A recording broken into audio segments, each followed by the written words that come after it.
Hey everybody, do you know what time it is? It is time for some more Let's Play Pokemon Colosseum. In the last part, we went through pretty much half of Pyrite Cave, and in this part we're going to hopefully complete it. But first off, where is our Ginger? She disappeared! Oh, there she is.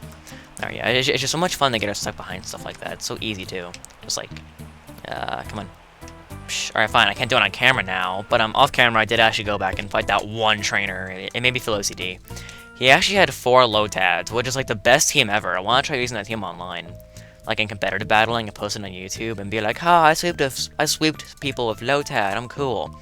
Duking's finished. It's the dawning of Mirror B's time. Is this what we're letting our children do these days? We're letting them join gangs run by disco people?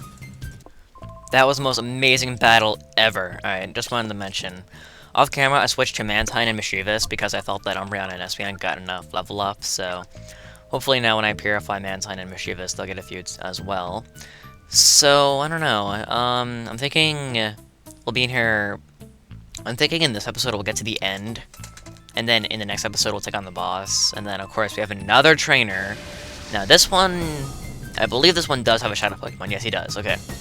And this is a Shadow Pokemon that I always used as a kid, and when I was a boy, and that Pokemon is Swablu. And yes, there I go, saying when I was a kid again. God, I actually had a field recording of like a random Melee, or like Super Smash Bros. Melee adventure map thing. And like, I said the phrase when I was a kid like 15 times. I tried editing it, but it kind of screwed up. Swablu? I guess, okay. Swablu overall isn't that good. There is another Dragon type later in the game that beats Altaria in every way, shape, and form. But I guess if you just can't wait to have a Dragon Pokemon, go for Swablu. Yeah, Swablu and Altaria are recognized as the worst Dragon types, just like how Slugma is recognized as the worst Fire type. So yeah, if you're going for a unique Pokemon, Swablu would be excellent. I guess okay, what I have against him is that his only attacking move is Fly, and that takes forever to use, so naturally you're not going to want to feel like using Swablu. And now that future me is done telling you that Swablu is the worst Dragon type, I'm thinking I'll kill Lotad with Mantine, and then I'll just use Shadow Ball and Swablu, because Shadow Ball is actually very helpful. And oh yeah, wait, is he part normal? I don't know, obviously he is, because Shadow Ball would have hit him otherwise. Alright, so I'm far, and I mean far, too lazy to weaken Swablu just using Shadow Rush, so I'm just gonna try and see if I can get lucky and catch it in Ultra Ball. I don't quite remember what Swablu's catch rate is, but let's see. Get a Pokeball! Yeah. Uno, dos, tres. Wow, okay. Alright, something I just wanted to mention really quickly. Back in the first episode, I got some really good ideas for nicknames for Espeon and Umbreon. My favorite one being Crystal for Espeon, and that was recommended by a user named Bob's Maker.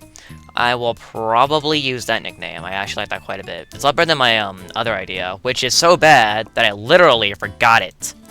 Yeah. Even if I did remember it, I'm pretty sure it wasn't as good as that. So, just gotta take a look at my map, because I'm so professional doing this on camera. I have no idea where I am. Alright, that's good. No. I have a pretty general idea where I am. You gonna battle me? No, okay, thank you. Alright, sorry I kind of teleported there. I went back and healed really quickly after that battle. If you go down here, I believe we're going to kind of go around. I believe we end up in the area where we fight the boss of this area. Am I right? Am I right? Am I right? It's through there, right? Yep. So if we go through there, we fight the boss, which of course we don't want to do. And what's through here? Oh, nothing. Alright, that's cool.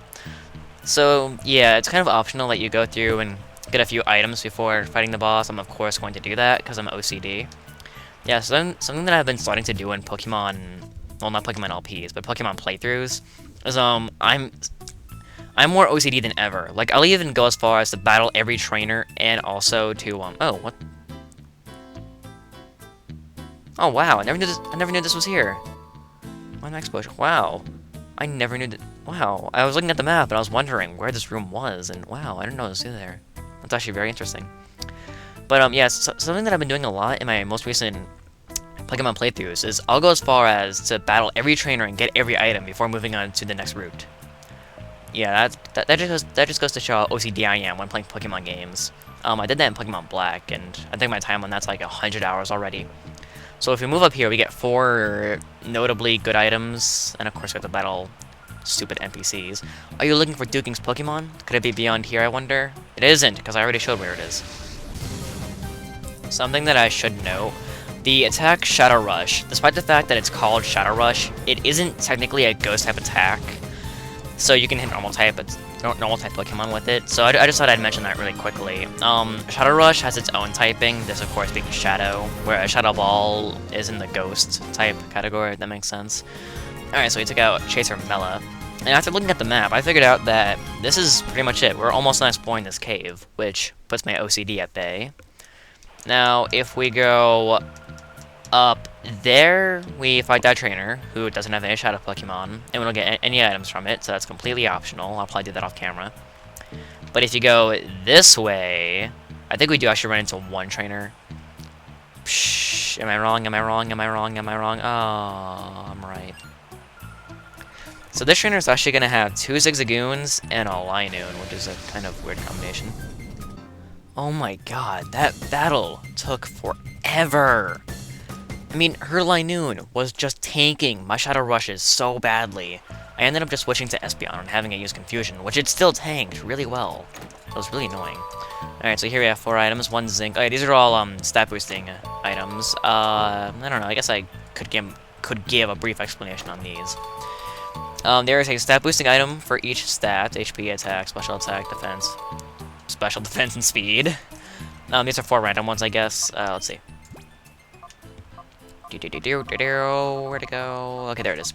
Alright, so Zinc raises special defense. I'll give that to Mantine, because that's what I got it for.